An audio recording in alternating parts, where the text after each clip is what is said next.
Assalamu alaikum wa rahmatullahi wa barakatuh. Des parents qui ont éduqué leurs enfants de la meilleure façon. Et ils ont investi leur temps afin que leur enfant mémorise le Coran, mémorise la parole d'Allah subhanahu wa ta'ala. Dans leur cœur de ces enfants, on peut retrouver le Coran entièrement, plus de 6000 versets, plus de 600 pages. C'est ce qui est arrivé à cet enfant-là. Ses parents l'ont éduqué et ont investi leur temps afin que cet enfant devienne hafid du Coran. Mais en aucun cas se sont imaginés qu'un jour, cet enfant-là décédera sous les missiles, sous les bombes du sionisme. En aucun cas, ses parents ont un jour imaginé qu'une odeur, l'odeur du musc, sortirait du corps de leur enfant. Et que leur enfant serait tout simplement un témoignage sur cette terre pour toute l'humanité. Car aucune caméra n'a pu cacher ce qui s'est arrivé. On a pu voir cet enfant autour de lui regrouper des personnes qui le connaissent, des personnes qui ne le connaissent pas, le toucher, le caresser cet enfant. Car tout simplement, une odeur s'est dégagée du corps de ce jeune homme, l'odeur du musc. Tout simplement pour nous montrer que la vérité, elle a aussi une odeur. Et qu'Allah subhanahu wa ta'ala, il n'est pas injuste. Cette odeur, l'odeur du musc, comme nous l'a mentionné aussi le messager sallallahu alayhi wa sallam, que lorsque le martyr sera ressuscité, son sang aura la couleur du safran et le sang aura une odeur, l'odeur du musc. Mais Allah subhanahu wa ta'ala parfois peut accorder certaines karamats, ce qu'on peut traduire comme quelque chose d'inhabituel, des pouvoirs surnaturels. Allah subhanahu wa ta'ala, il peut les accorder à n'importe qui parmi ses créatures.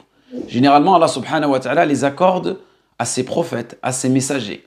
Mais dans la aqidah d'Ahl Sunnah wal Jama'a, nous croyons que ces karamats, ces pouvoirs, entre guillemets, surnaturels, peuvent être accordés à l'une de ces créatures. Et là, on en voit un exemple.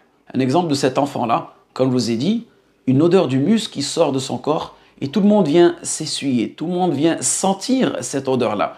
Et il y a même une personne qui l'a reconnu, qui dit, cet enfant-là, min hafadat kitabillah, cet enfant-là, il a mémorisé, il fait partie des gens qui mémorisent la parole d'Allah subhanahu wa ta'ala. Ou peut-être un jeune imam qui était connu dans son quartier. Et je voulais tout simplement ajouter quelques précisions concernant cela. Car vous avez certains musulmans qui disent, c'est n'importe quoi. Ils ont vraiment eu cette réflexion, on va dire, assez limitée. Cette réflexion, on va dire, un peu trop rationnelle. C'est-à-dire qu'il est décédé, c'est impossible qu'une odeur du musc sorte de son corps. Sachez, barakallahu fikum, comme je vous ai dit précédemment, cela fait partie de l'aqidah al-sunnah wal jama'a. Cela est arrivé. Allah subhanahu wa ta'ala, il peut accorder ses karamats. Dans un but peut-être mondain, parfois, mais aussi dans un but religieux. Lorsqu'Allah subhanahu wa ta'ala yurid an yaqumma al-hujja, c'est-à-dire de répandre sa preuve de l'existence d'Allah subhanahu wa ta'ala.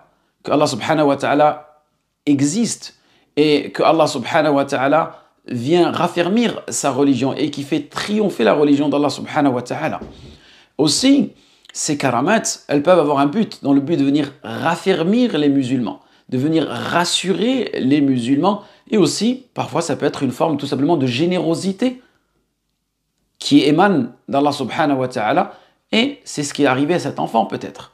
Tellement il a passé son temps à mémoriser, à répéter tous ces versets, toutes ces ayats, tous ces signes, qu'Allah subhanahu wa ta'ala a voulu en faire lui aussi un signe pour nous, qui sommes à des milliers de kilomètres et qui ne pouvons constater cela.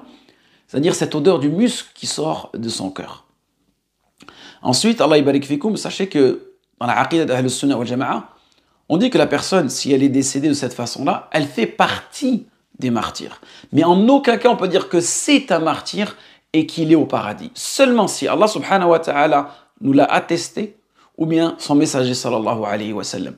Car parler de quelque chose qui émane du monde de l'invisible ne peut être confirmé, authentifié qu'à travers la révélation. Donc qu'est-ce que nous disons?